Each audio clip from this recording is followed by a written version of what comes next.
तुम्हें तर्क नहीं करना है, और तुम तर्क करोगे तो आपको पाप लग जाएगा। हमारी पुस्तक में जो भी लिखा है ये सत्य है, इस पे आंख मीच के चल पड़ो। आपने तर्क किया तो आपकी गर्दन उड़ा दी जाएगी, आपको मार दिया जाएगा। परमात्मा ने दिलों पे मोहर लगा दी है।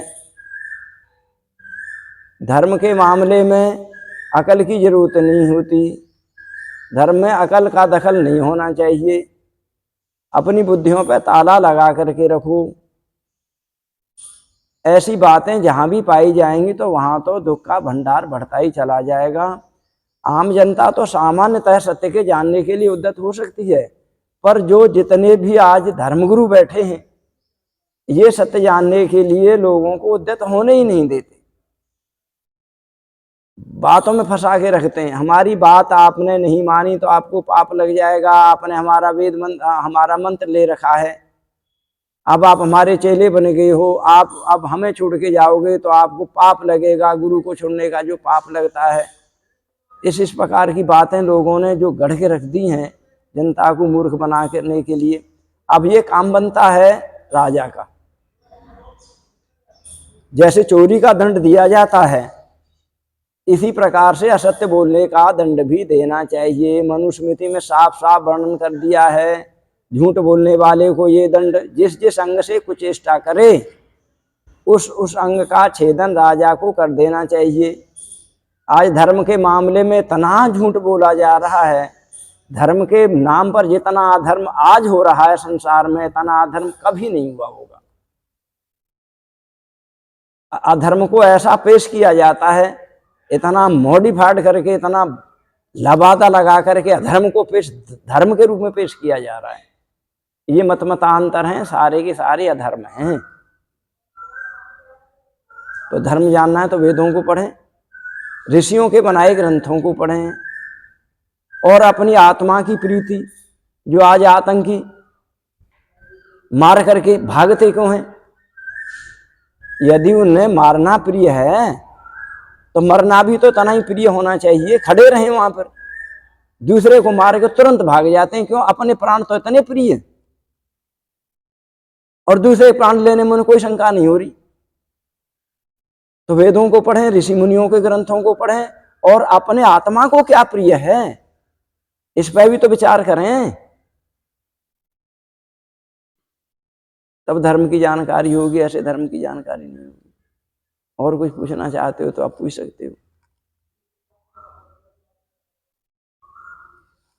बस यही है कि आचार्य जी, जो आज के समय में जो नेता या जो उच्च स्तर पे अधिकारी बैठे हैं, वो सबसे ज्यादा झूठ बोलने की कोशिश करते हैं, और झूठ बोल करके जो उनके नीचे जो कार्य करते हैं उनको बरगलाते हैं, उनको सही बात बताते नहीं है।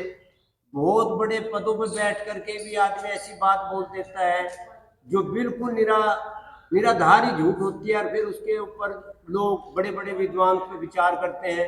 जैसा भी बोल दिया प्रधानमंत्री ने कि पानी रोक देंगे, बांध को बंद कर देंगे, बांध को बंद कर दिया, वो पानी इकट्ठा होगा उसमें, फिर उसके बाद जाएगा कहाँ इतना पानी।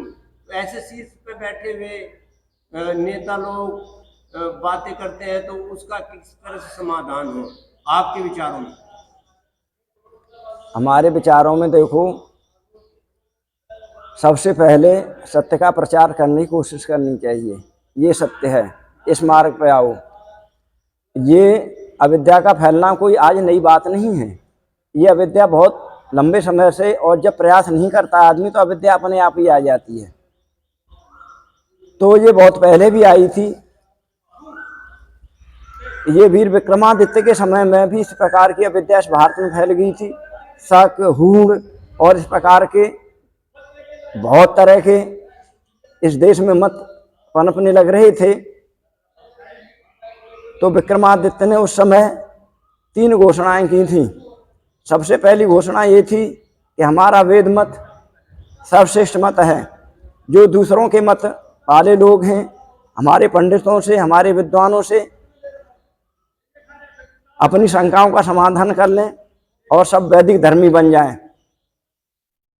यदि वैदिक धर्मी नहीं बनते हैं कोई बात नहीं, जो मत यहाँ से चला है, क्योंकि भारत देश में तो वेद मत था, सभी वैदिक धर्मी थे, जहां जिस मत का उद्भव हुआ है अपने अपने देश को भाग जाएं।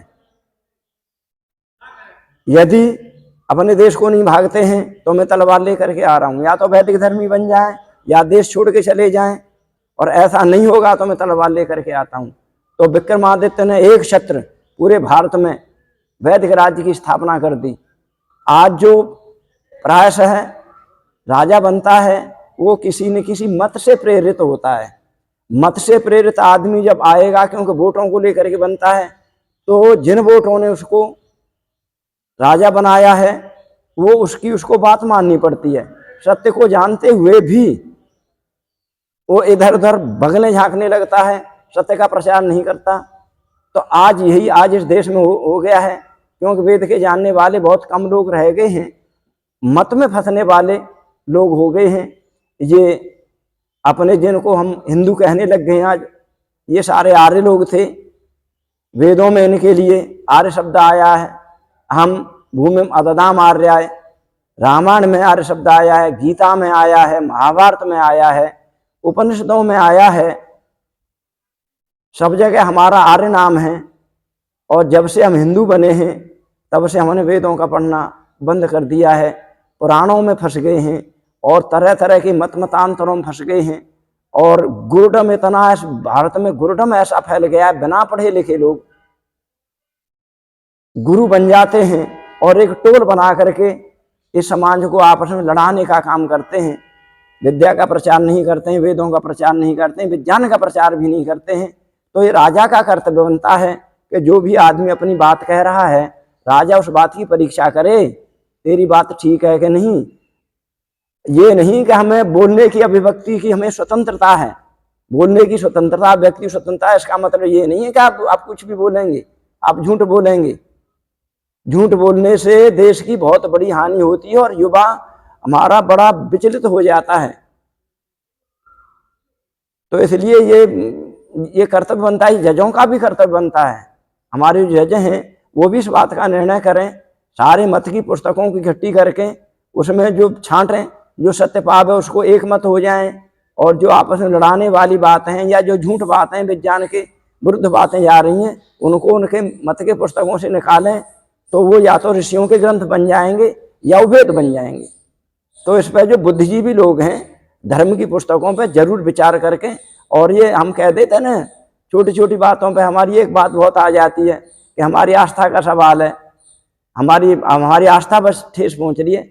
आस्था तो सत्य है, सत्य को आस्था बना के नहीं चलेंगे ना। किसी नाम मात्र जो धर्म ग्रंथ बना रखे हैं ना झूठे मूठे लोगों ने, उनको आस्था का केंद्र मान के चलेंगे ना, तो सत्य असत्य का निर्णय भी नहीं होगा और परस्पर सबको आनंद भी नहीं होगा, प्रीति भी नहीं होगी, आपस में मेल भी नहीं होगा।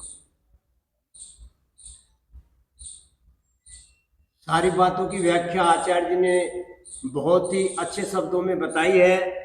आप लोगों से निवेदन है कि इस वीडियो को ज़्यादा से ज़्यादा शेयर करें, लाइक करें और कमेंट करें। कोई भी बात है आप इसको डाल सकते हैं अपनी बात को।